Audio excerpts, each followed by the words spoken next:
They say every woman dreams of a perfect wedding. Flowers, laughter, and a man who looks at her like she's his whole world. But my wedding day. It began with a pen. A contract. And a stranger whose heart was colder than the diamond ring he slid on my finger. My name is Mia Carter. And I thought I had control over my life. Until the day I signed it away for a deal worth billions. What I didn't know was, this stranger had more secrets than I had fears. And in his game, love was never part of the plan. Or so I thought. Before we dive into this twisted love story, would you marry a stranger for $1 million? Drop your answer in the comments. I'm dying to see who says yes before this story pulls you in too deep. Now, let's begin. The sky was gray the day I sold my soul. Rain tapped softly against the towering windows of Blackwood Industries, each drop echoing my hesitation. I stood before a mahogany table, a contract in front of me, and a man who looked more like a storm than the one outside. Adrian Blackwood. Billionaire. A stranger who was about to become my husband. He didn't offer a smile, not even a nod. Just watched me with unreadable eyes as he slid the document closer. 12 months. No intimacy. No interference. $5 million at the end.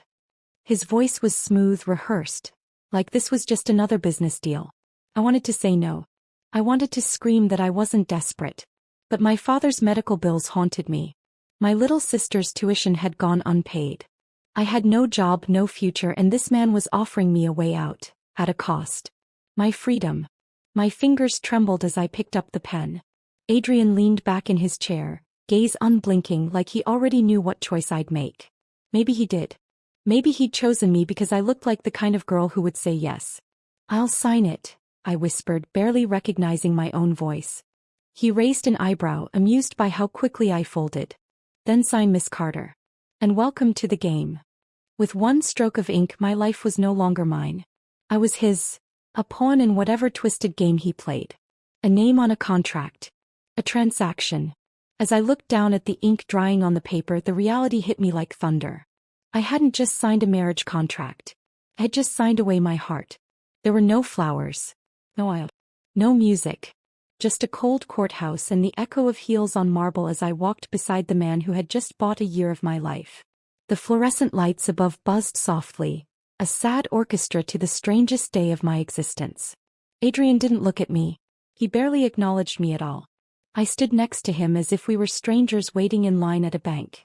Not two people about to become husband and wife. The judge skimmed the documents, muttered a few legal phrases, and declared us married without a single pause for sentiment. No, do you take this woman? No vows. No rings exchanged out of love. Just signatures. Cold ink on colder paper. Adrian didn't hesitate. He signed with a flourish, then turned the pen toward me. My fingers shook as I reached for it, my name dragging across the line like an afterthought.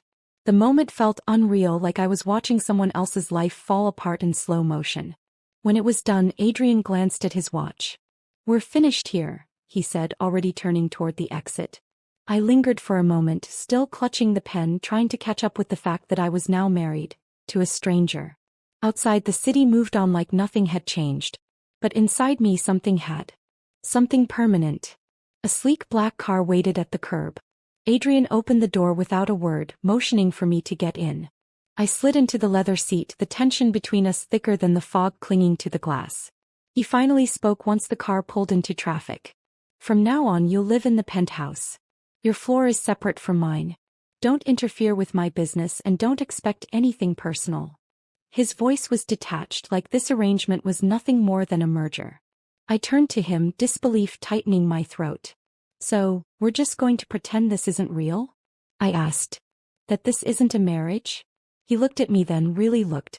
His eyes were like frost. It isn't, he said flatly. It's a contract. Nothing more.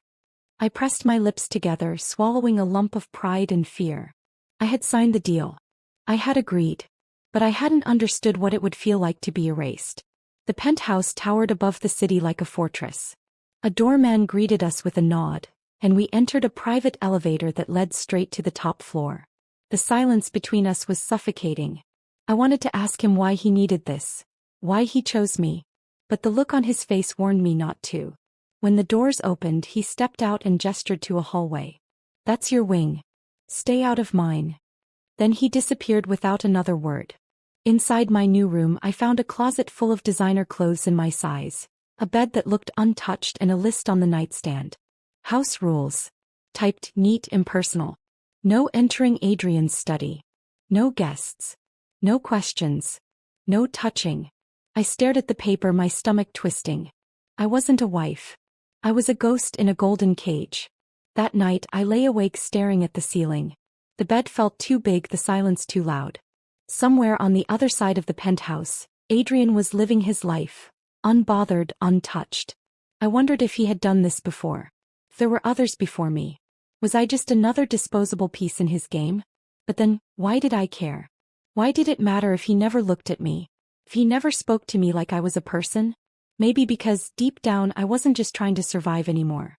A part of me wanted to be seen. Not as a transaction. Not as a pawn.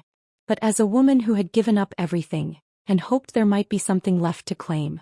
The first few days in the penthouse passed in eerie silence. I wandered through the pristine halls like a ghost. The only sounds the soft hum of the central air and the quiet click of my footsteps on marble floors. Adrian was always gone before I woke up, and by the time I returned from aimless walks around the building, he was sealed behind the heavy double doors of his study. No knocks were answered. No dinners shared. We existed in parallel, close in distance, galaxies apart in meaning. Each room in the penthouse was coldly luxurious, like something from a magazine. Polished, perfect, and utterly lifeless. I tried to find comfort in the extravagance, but everything here felt curated, sterile. Even the clothes that had been selected for me seemed like costumes, too elegant for someone who had grown up learning to sew her own dresses. I missed the sound of my sister laughing in the kitchen, the warmth of my father's voice telling stories after dinner. Here silence had a sharp edge. On the third evening I passed Adrian in the hallway. He was on the phone, speaking in clipped, powerful tones that reminded me of exactly who I had married. Not a man but a machine made for business. As I stepped aside to let him pass, our eyes met briefly. Just long enough for my breath to hitch. There was something in his expression. Not warmth. Not anger. Something unreadable. He nodded curtly and kept walking. That was our first real exchange. I told myself not to care. This wasn't a real marriage. He had been clear about that. But there was something cruel in being invisible. It wasn't the lack of love that stung. It was the lack of acknowledgement. I was trying to live a year in silence, in limbo. But the days were already wearing on me like years. I started to write again. Not stories or poems like I used to, but letters I'd never send. Letters to my younger self. Letters to the woman I was trying not to lose in this place. Then came the gala. A thick envelope appeared outside my door one morning. No note, just an invitation to a charity event hosted by Adrian's company. Inside was a gown. Midnight blue, floor-length, absolutely breathtaking. I stared at it for a long time, unsure whether to feel flattered or afraid. He hadn't spoken to me in days. Why no? Why this? But I knew better than to ask questions. I was supposed to be the perfect wife in public. A porcelain doll to complete his image. That evening, a stylist arrived to help me prepare. She was polite but quiet, avoiding eye contact as if she knew what I was, a hired bride. I sat still as she curled my hair, painted my lips, zipped the dress up my spine. When I looked in the mirror, I barely recognized myself. I looked like the kind of woman Adrian Blackwood might marry. Regal. Silent. Untouchable. He waited for me at the car, dressed in a perfectly tailored tuxedo. For the first time he looked at me, really looked. His eyes scanned from my heels to my pinned hair, his expression unreadable. Then he offered me his arm. It wasn't affection. It was obligation. But my heart betrayed me, fluttering in my chest like it didn't know better. I took his arm and for the first time we walked side by side. The event was a blur of lights, champagne, and artificial smiles.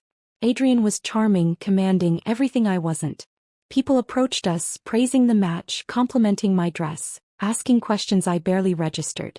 I smiled on cue, nodded politely, and let him steer the conversation. We played our roles perfectly. But as the night dragged on, I noticed something. The way his hand remained lightly at my waist, the way his eyes scanned the room constantly, protectively. It was subtle. But it was there. Later, as we returned to the car, I couldn't hold the question any longer. "Why did you marry me, Adrian?" I asked quietly. He didn't answer right away. The city lights streaked past the window, dancing shadows across his face. Finally, he turned to me and said, "Because you were the only one who didn't ask why." The morning after the gala, something shifted. It wasn't dramatic. No sudden outpouring of emotion or warm gesture from Adrian, but the silence between us no longer felt so heavy. He nodded at me as he passed in the hallway, a faint flicker of acknowledgement in his eyes. For a man like Adrian Blackwood, that was monumental. I held on to it, perhaps foolishly, but it was the first crack in the fortress he had built around himself. I found myself growing curious about the man I had married. Not just the businessman or the billionaire. I wanted to know who he was when no one was watching. But that was the problem. Someone was always watching. The staff was quiet, almost invisible, yet they moved like shadows, always one step ahead. The house itself seemed to hum with secrets. Every polished surface, every closed door held something I wasn't meant to see. One afternoon, while exploring a rarely used wing of the penthouse, I stumbled upon a locked door. Unlike the others, this one was plain. No gold fixtures. No sleek panel. Just a heavy old wooden door, out of place in this modern palace. I pressed my ear against it. Silence. But something about it stirred my instincts. I reached for the handle, but of course it didn't budge. I stepped away unsettled. That night I dreamed of keys. Days passed and Adrian remained distant, but less so than before. He began joining me for dinner, though our conversations were limited to polite small talk. Still, it was something. I learned that he preferred black coffee, read the news religiously every morning, and avoided dessert like it was poison. He never asked about me. But sometimes I caught him watching me when he thought I wasn't looking, studying me like a puzzle he hadn't decided to solve. One evening, as we sat across from each other at the dining table, I noticed something in his expression. A shadow. A flicker of pain quickly masked by his usual indifference. Without thinking, I asked, "Do you ever get tired of pretending?" His fork paused midair. For a heartbeat I thought he'd lash out.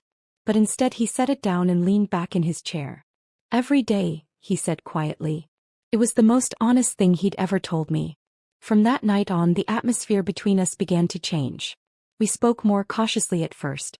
He told me about his mother's charity foundation and how he'd taken it over after her death. There was softness in his voice when he mentioned her, a crack in the marble. I shared stories from my childhood about how my sister and I used to play pretend weddings with bedsheets and plastic rings. He smiled at that, the first real smile I'd seen from him. It wasn't much, but it felt like sunlight after weeks of rain.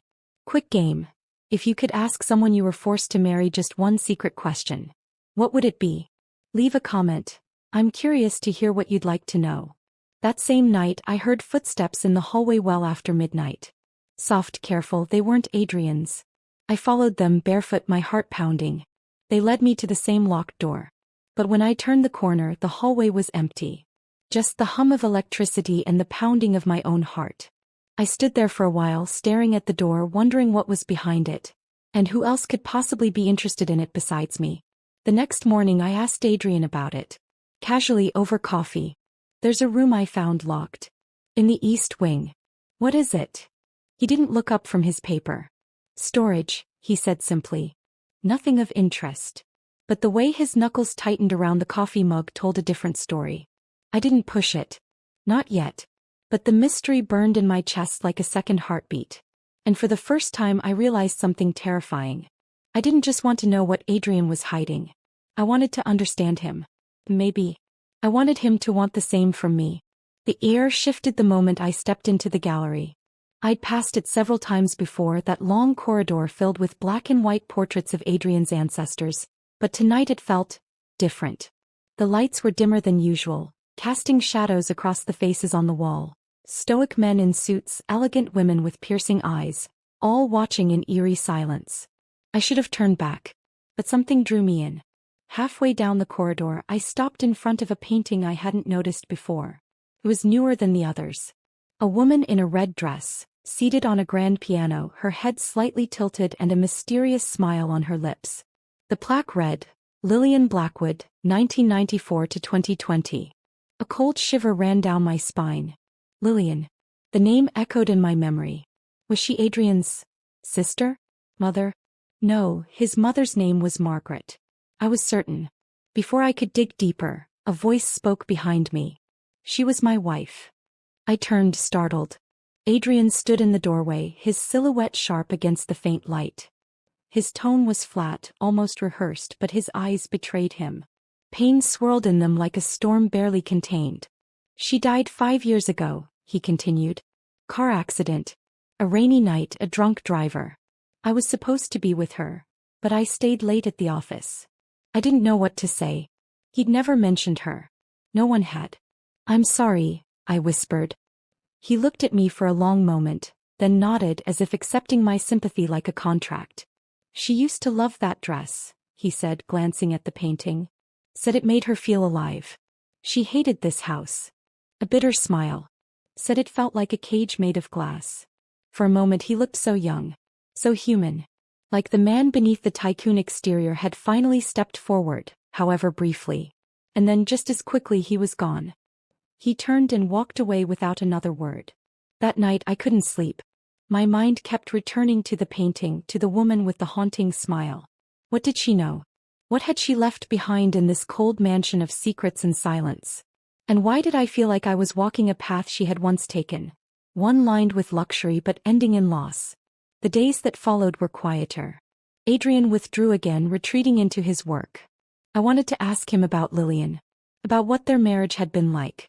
But every time I tried, the words caught in my throat. Some things I sensed were better left sleeping. It was during one of these silent afternoons that I received a package. No note. Just a velvet box, placed on my vanity by someone from the staff. Inside, a delicate gold necklace with a small ruby heart. It wasn't flashy, nothing like the diamonds Adrian's family flaunted. It was personal, intimate. I ran my fingers over the stone, wondering, was this from him? Or was it Lillian's? Later I found Adrian in his study. Thank you, I said softly, holding up the necklace. He glanced at it, then at me. It suited you, he said simply, then returned to his laptop. That was it. No explanation. No emotion. But I felt something shift again, a crack in the armor. A whisper of warmth. That evening, as we sat in silence over dinner, I decided to take a risk. I want to understand you, Adrian, I said. He didn't look up, but his fingers paused over his glass. Why? Because I'm married to you. Because I didn't ask for this life, but I'm in it now. And maybe, because I think there's more to you than just money and deals and cold stares. For a long moment he said nothing. Then finally he raised his eyes to mine. I'm not sure I remember who I am anymore, he said. But if you want to try, then try. That was the moment our marriage, strange, arranged, tangled, stopped being just a contract. And started becoming something neither of us fully understood. The morning sun streamed through the tall windows, painting golden patterns across the marble floor of the dining room. Adrian was already seated, sipping his black coffee, eyes lost in some distant storm. Since our conversation the night before, something had shifted between us. Subtly, like the tightening of a thread pulled too far. It wasn't affection. Not yet. But it wasn't the cold detachment I had grown used to either. I'll be out most of the day, he said without looking up. There's a board meeting downtown. I nodded. I might explore the library today. That made him pause. He set the cup down, finally meeting my gaze. There's a room on the 3rd floor. Locked. Don't try to open it. That was all he said before rising and walking away, leaving a silence that echoed louder than any warning ever could. Naturally, that was the room I thought about all morning. I wandered through the house, letting my fingers brush against polished wood, velvet drapes, cold brass doorknobs. Every corner of the mansion whispered stories. Of luxury, of loneliness, of things hidden too long. When I finally reached the 3rd floor, my pulse quickened. The hallway was narrow and dim, lined with closed doors. And at the end, the one. It was painted the same pale ivory as the others, but I could tell instantly. This door held weight. The kind that wasn't just physical.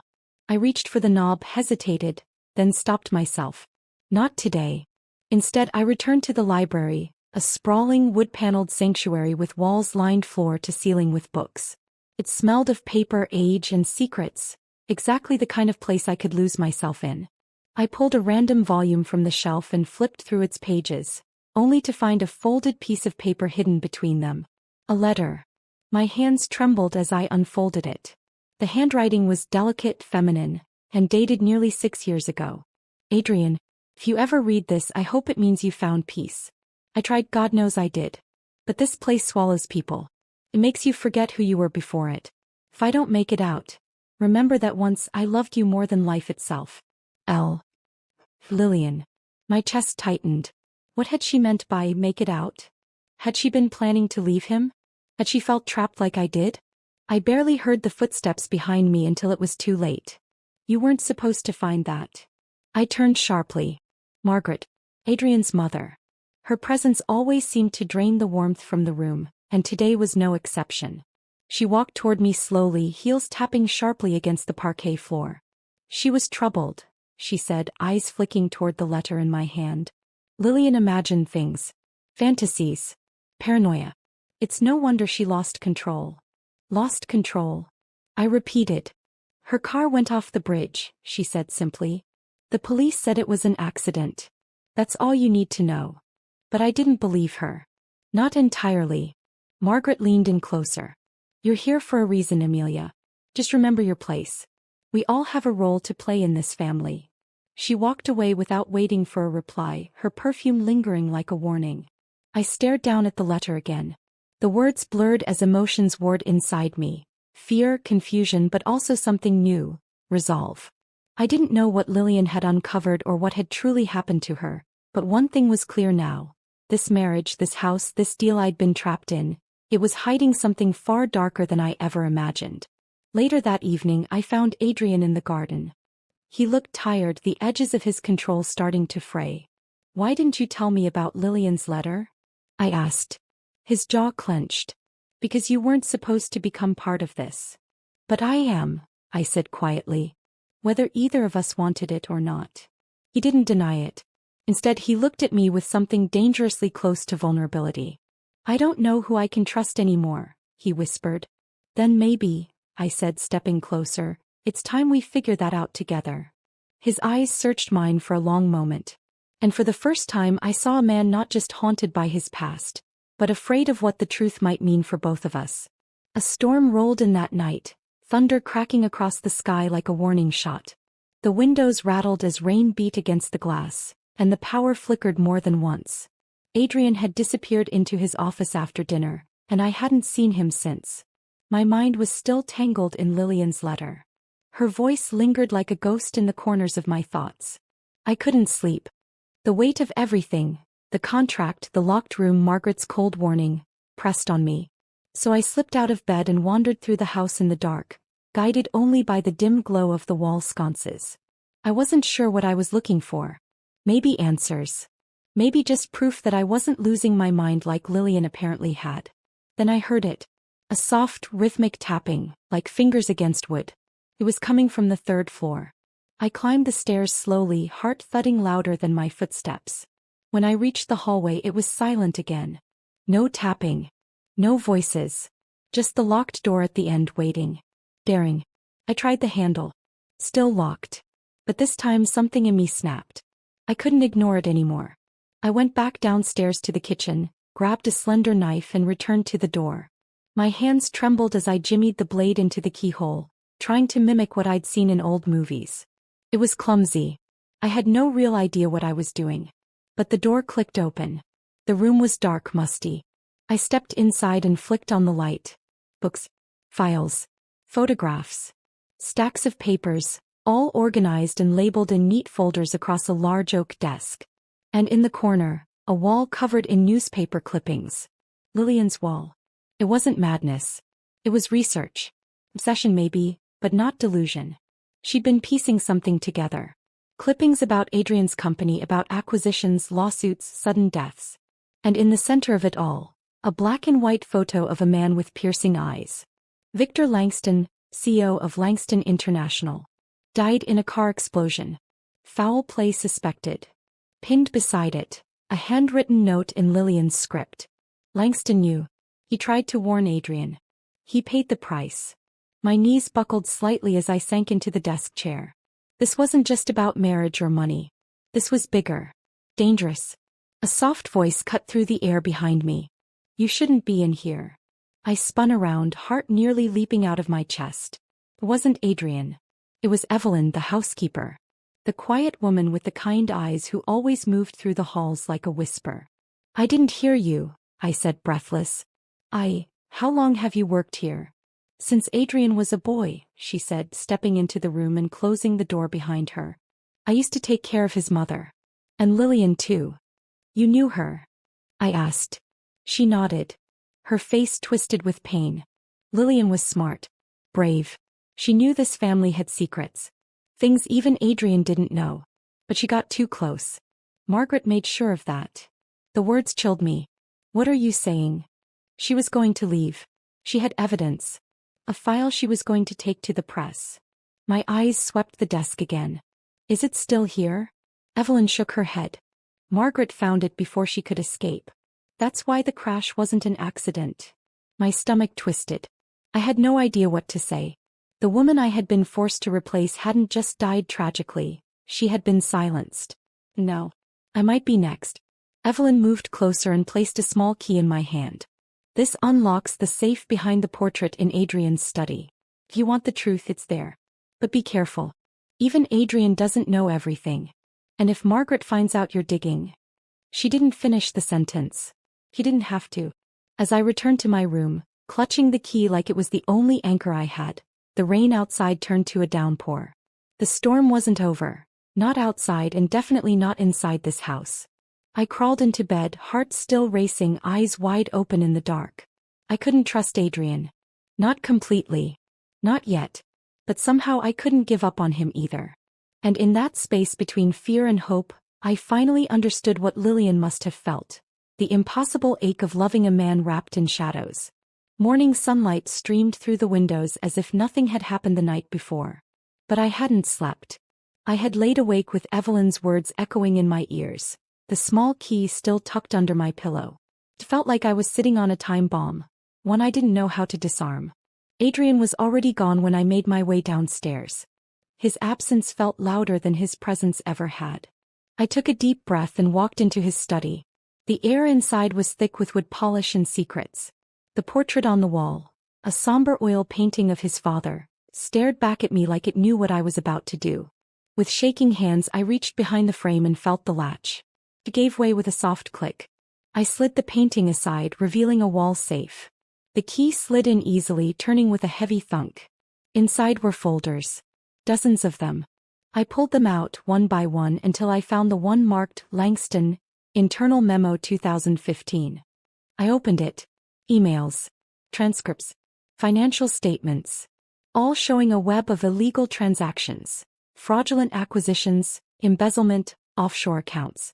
And Adrian's name was on several of the documents, but not as the mastermind. Margaret was. And Victor Langston had been the whistleblower. I covered my mouth with both hands, trying to quiet the scream rising in my throat. My stomach turned as I read through the pages. Lillian had discovered all of this. She hadn't just been curious, she had been close to blowing the whole thing open. And Adrian? His name was there, but it looked like he had been manipulated. Set up even. Documents forged to implicate him as the fall guy. I wasn't sure whether to feel relief or fear. I needed to confront him, but not yet. I had to be sure. I had to plan. But fate had other ideas. As I was stuffing the papers back into the safe, the study door creaked open. I turned and froze. Margaret. She stood there like a statue carved from ice. Lips tight, hands clasped, eyes sharp as razors. I hoped I was wrong, she said, voice dangerously calm. But it seems you're just as nosy as your predecessor. I slammed the safe shut and stepped away. You killed her. I protected this family, she hissed. Everything I've done, everything I've sacrificed, was for Adrian. For his future. Lillian was reckless. And you. Her gaze swept over me with disgust. You were supposed to be a quiet pawn. My breath hitched. He doesn't know, does he? Margaret smiled coldly. He knows what I want him to know. I felt something shift inside me. Not just fear, resolve. I wasn't Lillian. I wouldn't be another casualty in their twisted empire. I'm not afraid of you, I lied. You should be, she said, taking a step closer. If you care about Adrian, you'll keep your mouth shut. If not for him, then for your own life. She left without another word, her heels clicking like gunshots against the hardwood floor. I stood there shaking until my knees gave out. Later that night I found Adrian in the garden, staring out at the moonlit trees. He looked peaceful, but I knew better now. Even the calmest waters could hide monsters beneath. "Where were you this morning?" I asked softly. He didn't turn to look at me. "Board meeting." "Why?" I took a deep breath. "We need to talk." That got his attention. He turned, eyes narrowing as he studied my face. "What is it?" I stepped closer. "If I asked you to trust me, completely, would you?" His jaw tightened. "You've been in my study." I didn't deny it. I had to. "I found the safe." He didn't look surprised. Only tired. Haunted. "Did you read what was inside?" I nodded. "Enough to know Margaret's the one pulling all the strings." Adrian exhaled sharply and sat on the edge of a stone bench. "I've suspected for years. But every time I got close to the truth, something, or someone, got taken from me." "Lillian." His eyes filled with a sorrow so raw it almost broke me. "She was going to run. She told me everything. But before we could leave together, she died. And Margaret made it look like grief turned me paranoid." I sat beside him. "Why didn't you fight back?" He looked at me with a pain I couldn't name. "Because I didn't know who to trust." Silence stretched between us, heavy and trembling. "I'm not her," I whispered. "But I want to help. If we expose Margaret together, we can end this." Adrian looked at me for a long time. And then, for the first time since we'd met, he touched my hand, not out of duty or show but something deeper. Hope. Desperation. Maybe even love. "Then let's burn it down," he said. We stayed in the garden long after the stars had claimed the sky, hands still intertwined, the silence between us heavy with possibility. For the first time we weren't just strangers bound by obligation, we were allies. And maybe something more. "I don't know how we do this," Adrian said quietly, as though the night itself might overhear. "My mother has the board under her thumb. She's always 10 steps ahead." "Then we take the 11th, I said, surprising even myself with the certainty in my voice. He looked at me with something almost like a smile. Over the next few days we worked in secret. Gathering files. Recording phone calls. Planting seeds of doubt among the right people. Each step was a risk, but with every whisper of rebellion I felt a part of myself returning, stronger, sharper. But it wasn't just strategy keeping us close. In stolen moments, in the way his hand brushed against mine, or how his eyes lingered longer than they used to, I saw it. The beginning of trust. Maybe even affection. One night, while organizing a hidden drive in Adrian's private server, I found an old video. It was him and Lillian. Laughing. Younger. Carefree. "She really loved you," I said softly, watching the girl I'd never known. He nodded, swallowing hard. "And I let her down." "No," I said, facing him. "You were both trapped in a game she didn't make the rules for." He looked up, eyes searching mine. "And what about you? Are you trapped too?" I should have lied. Instead I whispered, "Not if we win. If you were in my shoes, caught between loyalty, secrets, and a man worth risking everything for, what would you do? Here's a secret test. Leave a fire emoji in the comments if you think Amelia should trust Adrian, and a heart if you think she should run away before it's too late. Let's see how many of you would risk everything for love. Or survival." The plan was simple, at least on paper. We would leak the evidence to an independent journalist. Someone outside the Langston influence. But to do that we needed one last piece. A signed confession linking Margaret to the offshore accounts. "She won't give it willingly," Adrian said. "She won't need to," I replied, tapping the hidden recorder I had placed in her antique vase earlier that morning. "We just need her to talk." Adrian stared at me. "You're dangerous." "Good," I said, smirking. "We're going to need that." That afternoon I invited Margaret to tea in the solarium. I wore the same dress Lillian had worn in one of the photos I found. Subtle but familiar. Her eyes flickered when she saw it. "Bold choice," she said, pouring the tea with perfect poise. "You remind me of her. That same defiance in your eyes." It didn't serve her well. I let the silence stretch. "Maybe it'll serve me differently." She smiled thinly. "You really think Adrian will protect you?" That boy is so blinded by guilt he can't tell a pawn from a queen. You're wrong, I said. He knows exactly who I am. And yet you still stay. Her eyes gleamed. Which makes you either foolish or useful. There was the confession. And the recorder caught every word. Later that evening, Adrian and I listened to the tape in silence. When the final sentence played, he looked at me, something breaking in his expression. You saved us. I shook my head. We're not safe yet. But we're close. He stepped forward, brushing a strand of hair behind my ear. You could have walked away. I didn't want to. Our lips met, tentative, searching. But this wasn't about passion. It was about survival. Loyalty. The beginning of something fragile and real. Before the next chapter begins, if you've been here since chapter 1, you know that Emilia's journey has been anything but ordinary. Now tell me in the comments, would you fall in love with a man whose world is full of lies, if he was the only one who ever made you feel alive? Let me know with yes Emilia, or run girl. I'm watching the comments. Days passed in a blur of adrenaline and fear. We were getting closer to the truth, but every move we made seemed to add weight to the chains tightening around us. Margaret was growing suspicious, and Adrian's trust in me was both a gift and a burden. I woke up in the dead of night to a soft knock on my door. Emilia, Adrian's voice was barely a whisper. We need to talk. I opened the door to find him standing there, his usual polished demeanor replaced by a look of raw frustration. What's wrong? I asked, my voice still thick with sleep. It's Margaret, he said. She's on to us. My heart skipped. How? She's been watching every move we make. She knows something's not right. I closed the door behind him and took a seat on the edge of the bed. We need to speed up the plan. If we don't, she'll destroy everything. I know, Adrian muttered. But the problem is, I don't know if I can trust myself anymore. Every decision I've made, every step I've taken, it's all been because of her. You're not your mother, Adrian, I said softly. You're not the man she made you. He looked at me, the weight of years of guilt and fear hanging heavily in his eyes. But what if I'm just as bad? I reached for his hand. You're better than that. And we're not in this alone. We're doing this together. We'll fix it. We'll fix everything.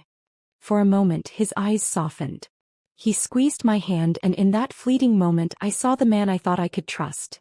The man I was starting to fall for. The next day we put our plan into motion. Adrian confronted Margaret, laying out all the evidence we had collected. He was calm, controlled, but the anger simmered beneath the surface.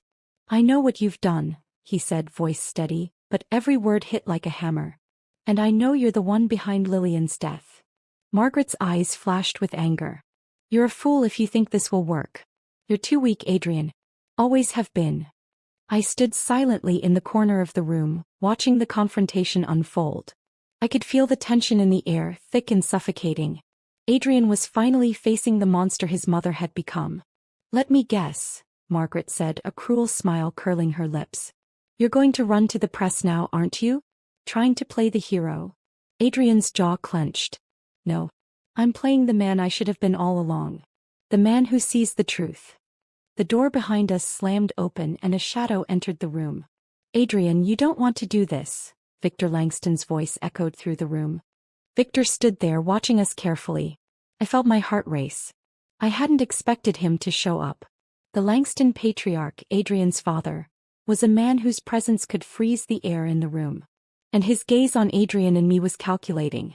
You're making a mistake, son, Victor said, his voice colder than I remembered. You think this will fix things? You think you can undo everything your mother built? Adrian took a step toward him, his eyes burning with defiance. No, Dad. This ends now. I won't be your pawn anymore. Victor's eyes narrowed. You think Margaret is the problem here? You're wrong, Adrian. The real problem is you. You've always been too soft. Too weak to run this family. You don't have what it takes. Adrian didn't flinch. I'm not my mother. And I'm not you. There was a long pause, and I could see the weight of Adrian's words hanging between them. Finally, Victor spoke. You've made your choice. But know this, son, you've just signed your own death warrant.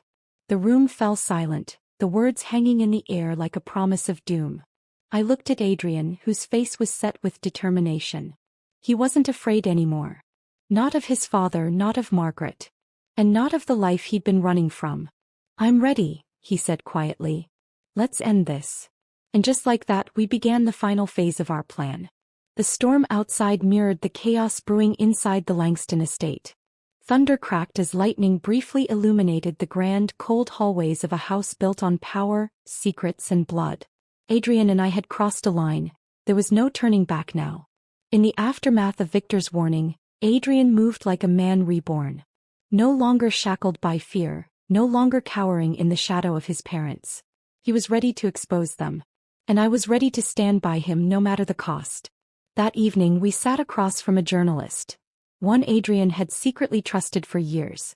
The room was dimly lit, the tension palpable as he handed over a thick envelope full of documents, audio recordings and signed statements. Evidence. Real, solid truth that could tear the Langston empire apart. "Are you sure about this?" the journalist asked, looking between us. "This could bring down everything." "You too." Adrian met her gaze without hesitation. "It needs to happen. People need to know what they did. What my mother and my father did." And for the first time I realized, this wasn't about revenge anymore. It was about justice. About reclaiming his life and helping others reclaim theirs. Back at the estate, the atmosphere had shifted. Margaret had gone silent, a predator waiting to strike. Victor had vanished after his threat, but we both knew he wasn't gone. Just watching. Calculating his next move. That night, Adrian pulled me into the study and locked the door behind us. "We need to talk," he said, pacing. "There's something I haven't told you." My chest tightened. "What is it?" He turned to me slowly, his face etched with pain. "The deal? The arranged marriage. It wasn't just about the company. There's more. My father. He wanted an heir tied to your family's influence." I froze. "You mean?" He nodded. "He used you. Your bloodline, your name. This marriage. It was a chess move in a game he's been playing for years. And I let it happen." I sank into the nearest chair, the weight of the truth hitting me like a wave. I was just a pawn. I thought I could control it. That I could protect you. But I was wrong. There was a silence between us, heavy with regret. "But I'm not just a pawn anymore," I said, looking up at him. "And neither are you. Okay, here's your mission if you choose to accept it. Imagine you're Amelia sitting in that room after finding out everything. Would you walk away from Adrian and the Langstons forever? Or would you stay and finish what you started? Write your code phrase below. Walk away strong if you walked away and never looked back. Finish the fight if you stayed until justice was served. Let's see what kind of main character you would be." The next morning came like a slow burn. The exposé was published at dawn. Every detail, every dirty deal, every betrayal splashed across headlines. The Langston name was no longer untouchable. The empire was bleeding. Margaret's scream could be heard across the estate as she read the front page. "You did this," she shrieked, barging into Adrian's office. Her eyes were wild, her voice venom. "I told you it would end," Adrian replied, calm as ever. "Now it has." "You think this is over?" she hissed. "You think you're free?" "I know I am." Margaret lunged at him, but security, now loyal to Adrian, intervened. She was dragged away, still cursing, still clinging to her illusion of control. Victor never showed up again. Some say he fled the country. Others believe he's still watching, waiting to reclaim what he lost. But neither of us looked back. We couldn't. Not anymore. That night, Adrian and I stood at the edge of the estate's garden, the city lights flickering in the distance. "So, what now?" I asked. He looked at me, finally free of the shadows. "Now we live. On our terms." He reached for my hand, and this time I didn't hesitate. Because this marriage, born from lies and control, had become something real. Something neither of us expected. Love, yes, but more than that. Liberation. The days following the exposé were a whirlwind. Lawsuits flooded in. Investors pulled out. The media circled like vultures. Adrian's name was everywhere. But for once, not hidden behind his parents' empire. He was reclaiming his legacy on his own terms. And through it all I stood by him. But the peace we thought we had won was fragile. I was in the kitchen when the call came. "Amelia," the voice on the other end said, "you need to come to the hospital. It's your mother." My knees buckled. She had collapsed after seeing the headlines, the stress too much for her frail body. I didn't even realize I was crying until Adrian wrapped his arms around me, holding me like he could absorb the pain. "I'm coming with you," he said. "No," I whispered. This is something I have to do alone." The hospital smelled like antiseptic and despair. Machines beeped steadily beside my mother's bed, her face pale, her breath shallow. Seeing her like that cracked something open in me. The part that still clung to the girl I used to be, before the marriage, before the Langstons, before Adrian. I sat beside her and held her hand. "I'm sorry," I whispered. "I didn't mean for any of this to touch you." Her eyes opened slowly, weak but focused. "You did what you had to do. Don't apologize for surviving." She squeezed my hand faintly, her lips forming the smallest smile. That night I stayed by her side. And somewhere between the sterile white walls and quiet hum of machines, I realized something. I had changed. This wasn't just about Adrian anymore. This was about me. About healing. About breaking a cycle of silence, of obedience, of being used. When I returned to the estate the next day, I found Adrian in the garden, staring at the city beyond. "She's stable," I said quietly. He looked at me, relief washing over his face. "Thank God." "But something's changed," I added. "Inside me." He waited, letting me find the words. "I love you," I said, and his eyes softened. "But I need to know who I am without all this. Without the chaos. Without the Langstons." He nodded, his voice barely above a whisper. "Are you leaving?" "I don't know," I answered honestly. "I just know I need space to breathe. To see if I can be whole, on my own." His jaw clenched for a moment, but he didn't argue. He didn't try to stop me. Instead he said, "Then I'll wait. However long it takes." I left the estate that night with nothing but a suitcase and a heart heavy with both love and fear. I stayed at a small apartment near the hospital, took long walks, started journaling again. Each day I peeled back a layer of myself I'd forgotten existed. The girl who once dreamed. The woman who had learned to fight. And all the while, Adrian didn't call. Didn't text. Didn't chase me. He just waited. Weeks passed. Then a month. One morning I opened the paper and saw a small headline. "Langston Heir establishes foundation for victims of corporate abuse."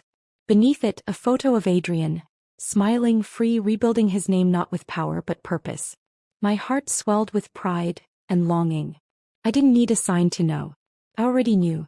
The last night in my apartment, I stood at the window looking out at the stars. My phone buzzed with a single message. "Come home." Not to the mansion. To me. I didn't even pack.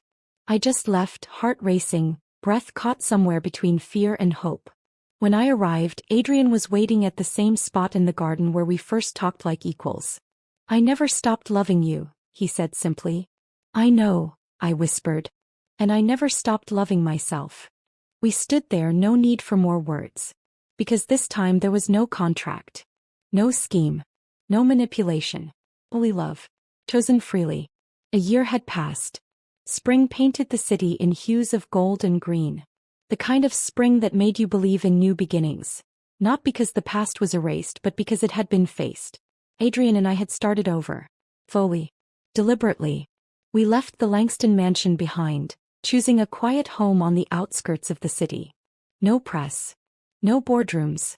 No more secrets. I still remembered the day I signed the divorce papers. Not because I wanted to end the marriage, but because we both agreed it had to begin on our terms. Not theirs. And so, 6 months later, we stood in front of a small group of people. My mother, his best friend, our dog Daisy, and we said, "I do." But this time it was real. No deal. No conditions. No lies. I opened a small consulting business, helping young women navigate corporate spaces that once silenced voices like mine. Adrian spent his days overseeing the foundation, his nights in the kitchen trying to perfect his pasta sauce. Still failing but refusing to give up. We laughed more now. Argued less. Touched without hesitation. Loved without fear.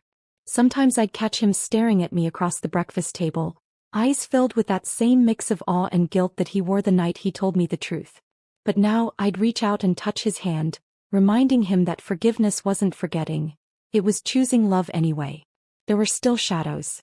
Some nights I'd wake from dreams of the boardroom, of cold contracts and colder glares. Some days the weight of my past tried to cling to my shoulders. But Adrian would hold me close and whisper, "We're not who they made us. We're who we chose to become." And that truth carried us through every storm.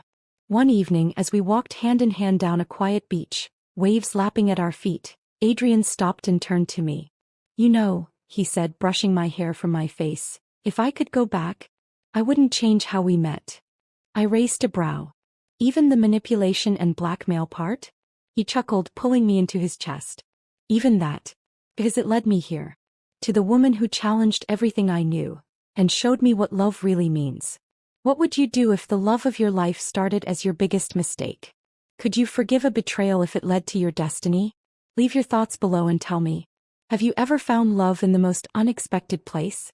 Use the secret word "chosen" in your comment if you made it this far.